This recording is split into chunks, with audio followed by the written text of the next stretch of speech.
Fatima Noreen Saturadi, a grade 6 student of Darwin Section. I will show what causes rain. Clouds are made of water droplets.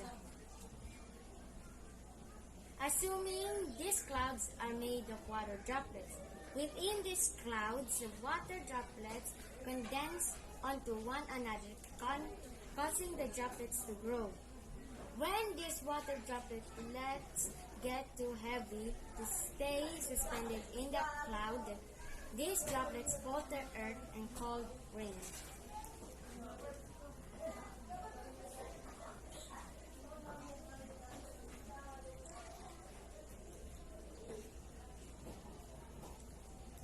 You may be asking, where does water droplets came from? Actually, the water droplets not only came from the sky, but also came from the seawater, heated or evaporated by the sunshine and rise as water vapor. Assuming this is a seawater heated, this water vapor is a gaseous phase of water. Thank you.